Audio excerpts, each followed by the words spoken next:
ನಮಸ್ಕಾರ ಎಲ್ರಿಗೂ. ಯಾರೆಲ್ಲ ಹೊಸ್ದಾಗಿ ನಮ್ಮ ಚಾನಲ್ನ ನೋಡ್ತಿದ್ದೀರೋ ಪ್ಲೀಸ್ ಸಬ್ಸ್ಕ್ರೈಬ್ ಮಾಡ್ಕೊಳ್ಳಿ, ಲೈಕ್ ಕೊಡಿ. ನಾನಿವತ್ತು ಹೋಟೆಲ್ ಶೈಲಿಯಲ್ಲಿ, ಮದುವೆ ಮನೆ ಶೈಲಿಯಲ್ಲಿ ಮಾಡುವಂತಹ ಕೇಸರಿ ಬಾತ್ನ ಸಿಂಪಲ್ಲಾಗಿ ಯಾವ ರೀತಿ ಮಾಡೋದು ಅಂತ ಹೇಳಿ ತೋರಿಸ್ಕೊಡ್ತಾ ಇದ್ದೀನಿ. ಬಾಯಲ್ಲಿ ಇಟ್ಟ ತಕ್ಷಣವೇ ಕರ್ಗೋಗುವಂತಹ ಕೇಸರಿ ಬಾತು ತುಂಬ ಅಂದರೆ ತುಂಬಾ ಟೇಸ್ಟಿಯಾಗಿರುತ್ತೆ. ಪೈನಾಪಲ್ ಕೇಸರಿ ಬಾತ್ನ ಮಾಡೋದಕ್ಕೆ ನಾನು ಮೊದಲಿಗೆ ಇಲ್ಲಿ 2 ಕಪ್ಪಷ್ಟು ರವೆ, 2 ಕಪ್ಪಷ್ಟು ಸಕ್ಕರೆ, 1 ಕಪ್ ಎಣ್ಣೆ, 1 ಕಪ್ಪಷ್ಟು ತುಪ್ಪ, 1 ಕಪ್ಪಷ್ಟು ಪೈನಾಪಲ್ಲು, ಹಾಗೆ ಸ್ವಲ್ಪ ದ್ರಾಕ್ಷಿ, ಗೋಡಂಬಿ ಮತ್ತು 1 2ರಿಂದ 3 ಏಲಕ್ಕಿ ತೊಗೊಂಡಿದ್ದೀನಿ. ಫುಡ್ ಕಲರ್ ಆಪ್ಷನಲ್, ಬೇಕಿದ್ರೆ ಯೂಸ್ ಮಾಡ್ಬೋದು, ಇಲ್ಲಾಂದರೆ ಸ್ಕಿಪ್ ಮಾಡ್ಬೋದು. ಕೇಸರಿ ಇತ್ತು ಅಂತ ಹೇಳಿದ್ರೆ ಹಾಲಲ್ಲಿ ಅಥವಾ ನೀರಲ್ಲಿ ನೆನೆಸ್ಬಿಟ್ಟು ಆ್ಯಡ್ ಮಾಡ್ಕೊಬೋದು. ಮೊದಲಿಗೆ ಒಂದು ಪ್ಯಾನ್ನ ಬಿಸಿ ಆಗೋದಕ್ಕಿಟ್ಟು ಎಣ್ಣೆ ತುಪ್ಪ ಏನು ತೊಗೊಂಡಿದ್ದೆ ಎರಡನ್ನೂ ಹಾಕಿಬಿಟ್ಟು ಬಿಸಿ ಆದಮೇಲೆ ದ್ರಾಕ್ಷಿ ಗೋಡಂಬಿನ ಹಾಕಿಬಿಟ್ಟು ಕೆಂಪುಗಾಗೋವರೆಗೂ ಫ್ರೈ ಮಾಡ್ಕೊತಾ ಇದ್ದೀನಿ. ನೀವು ಇಲ್ಲಿ ಬೇಕಿದ್ದರೆ ಕಂಪ್ಲೀಟಾಗಿ ಎಣ್ಣೆನೇ ಯೂಸ್ ಮಾಡ್ಬೋದು, ಇಲ್ಲ ಅಂತ ಹೇಳಿದ್ರೆ ತುಪ್ಪನೇ ಯೂಸ್ ಮಾಡ್ಬೋದು. ನೆಕ್ಸ್ಟು ರವೆನ ಇದಕ್ಕೆ ಸೇರಿಸ್ಕೊತಾ ಇದ್ದೀನಿ. ರವೆ ಪರಿಮಳ ಬರೋವರೆಗೂ ಹುರ್ಕೋಬೇಕಾಗುತ್ತೆ. ಮೀಡಿಯಮ್ ಫ್ಲೇಮಲ್ಲಿ ಇಟ್ಕೊಂಡು ಹುರ್ಕೊಳ್ಳಿ.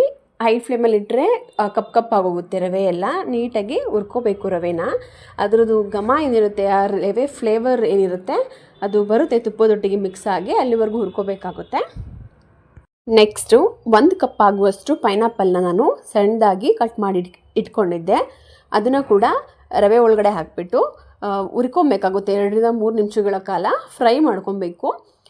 ಪೈನಾಪಲ್ದು ಫ್ಲೇವರ್ ಏನಿರುತ್ತೆ ಅದು ಬಿಡ್ಲಿಕ್ಕೆ ಸ್ಟಾರ್ಟ್ ಆಗುತ್ತೆ, ಅಲ್ಲಿವರೆಗೂ ಫ್ರೈ ಮಾಡ್ಕೊಂಡ್ರೆ ಸಾಕು. ಟೈಮ್ ಅಂತ ಹೇಳಿದ್ರೆ 2 ರಿಂದ 3 ನಿಮಿಷಗಳ ಕಾಲ ಹುರ್ಕೋಬೇಕು. ಸಾಫ್ಟ್ ಕೂಡ ಆಗುತ್ತೆ ಪೈನಾಪಲ್ಲು. ನಾನಿಲ್ಲಿ 1 ಕಪ್ ರವೆಗೆ 2.5 ಕಪ್ಪಷ್ಟು ನೀರನ್ನ ತೊಗೊಂಡಿದ್ದೀನಿ. 2 ಕಪ್ ರವೆ ತೊಗೊಂಡಿರೋದ್ರಿಂದ 5 ಕಪ್ಪಷ್ಟು ನೀರನ್ನ ತೊಗೊಂಡಿದ್ದೀನಿ. ನೀರನ್ನ ಪಕ್ಕದಲ್ಲಿ ಕುದಿಯೋದಕ್ಕೆ ಇಟ್ಟಿದ್ದೀನಿ. ಕುದೀತಾ ಇರೋ ನೀರನ್ನ ಇದಕ್ಕೆ ಸೇರಿಸ್ಬೇಕಾಗುತ್ತೆ, ಇಲ್ಲ ಅಂತ ಹೇಳಿದ್ರೆ ರವೆ ಎಲ್ಲ ಗಂಟಾಗೋ ಚಾನ್ಸಸ್ ಇರುತ್ತೆ. ಅದಕ್ಕೋಸ್ಕರ ಏಲಕ್ಕಿನ ಕುಟ್ಟಿ ಪುಡಿ ಮಾಡಿ ಸೇರಿಸ್ಕೊತಾ ಇದ್ದೀನಿ. ನಂತರ ಕುದಿಯೋದಕ್ಕೆ ಇಟ್ಟಿರೋ ನೀರನ್ನ ಸೇರಿಸ್ಬಿಟ್ಟು ಕೈ ಬಿಡ್ದಂಗೆ ನೀಟಾಗಿ ಮಿಕ್ಸ್ ಮಾಡ್ಕೋಬೇಕಾಗುತ್ತೆ. ಗಂಟಾಗದಿರೋ ರೀತಿ ರವೆನ. ತಣ್ಣೀರು ಹಾಕಿದ್ರೆ ಗಂಟಾಗೋ ಚಾನ್ಸಸ್ ಇರುತ್ತೆ, ಅದಕ್ಕೋಸ್ಕರ 1/4 ಸ್ಪೂನಷ್ಟು ಫುಡ್ ಕಲರ್ನ ನಾನು ಸೇರಿಸ್ಕೊತಾ ಇದ್ದೀನಿ. ಫುಡ್ ಕಲರು ಕಂಪ್ಲೀಟ್ಲಿ ಆಪ್ಷನಲ್ಲು, ನಿಮಗೆ ಬೇಕಿದ್ರೆ ಅಷ್ಟೇ ಆ್ಯಡ್ ಮಾಡ್ಕೊಳ್ಳಿ. ಇಲ್ಲ ಅಂತ ಹೇಳಿದ್ರೆ ನಾನು ಹೇಳ್ದಂಗೆ ಫಸ್ಟಿಗೆ ಕೇಸರಿನ ನೀರಲ್ಲಿ ನೆನೆ ಹಾಕಿಬಿಟ್ಟು ಅಥವಾ ಹಾಲಲ್ಲಿ ನೆನೆಸ್ಬಿಟ್ಟು ಮಿಕ್ಸ್ ಮಾಡಿಕೊಂಡ್ರೂ ನಡೆಯುತ್ತೆ. ಈಗ ನೀಟಾಗಿ ಮಿಕ್ಸ್ ಮಾಡ್ಕೋಬೇಕು. ಕಲರ್ ಎಲ್ಲ ಕಡೆ ಹೊಂದ್ಕೊಳ್ಳೋ ಹಂಗೆ ನೀಟಾಗಿ ಕಲಿಸ್ಕೊಬೇಕಾಗುತ್ತೆ. ಇಲ್ಲಿ ನಾನು ಲಾಸ್ಟಿಗೆ ಸಕ್ಕರೆನ ಆ್ಯಡ್ ಮಾಡ್ತಾಯಿದ್ದೀನಿ. 2 ಕಪ್ಪಷ್ಟು ಸಕ್ಕರೆ ತೊಗೊಂಡಿದ್ದೀನಿ 2 ಕಪ್ ರವೆಗೆ. ಈಗ ನೀಟಾಗಿ ಸಕ್ಕರೆನೂ ಕೂಡ ಕಲಿಸ್ಕೊಳ್ಳೋಣ. ನೀವು ಎಣ್ಣೆ ಮತ್ತು ತುಪ್ಪನ ಕಡಿಮೆ ಪ್ರಮಾಣದಲ್ಲಿ ಕೂಡ ತೊಗೋಬೋದು. ಜಾಸ್ತಿ ಪ್ರಮಾಣದಲ್ಲಿ ತೊಗೊಂಡ್ರೆ ತುಂಬ ಸಾಫ್ಟಾಗಿ ಎಷ್ಟೇ ಒತ್ತಿಟ್ಟರೂ ಕೂಡ ಅದು ಗಟ್ಟಿ ಆಗೋದಿಲ್ಲ, ಅದಕ್ಕೋಸ್ಕರ ಜಾಸ್ತಿ ಪ್ರಮಾಣದಲ್ಲಿ ತೊಗೊಂಡಿರೋದು. ನೀವು ಬೇಕಿದ್ದರೆ ಅರ್ಧ ಕಪ್ ಆದರೂ ಯೂಸ್ ಮಾಡ್ಕೊಬೋದು, ಮುಕ್ಕಾಲು ಕಪ್ ಆದರೂ ಯೂಸ್ ಮಾಡ್ಬೋದು.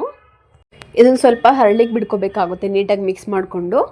ಎಲ್ಲಿವರೆಗೂ ಅಂತ ಹೇಳಿದ್ರೆ ತಳ ಎಲ್ಲ ಬೀಳೋದಕ್ಕೆ ಸ್ಟಾರ್ಟ್ ಆಗುತ್ತೆ. ಸೈಡಲ್ಲಿ ಎಣ್ಣೆ ಬಿಟ್ಕೊಂಡ್ಬಿಟ್ಟು ತಳ ಅಂಟಲಿಲ್ಲ ಅಂತ ಹೇಳಿದ್ರೆ ನಮಗೆ ಕೇಸರಿ ಬಾತ್ ರೆಡಿ ಆಗಿದೆ ಅಂತೇಳಿ ಅರ್ಥ.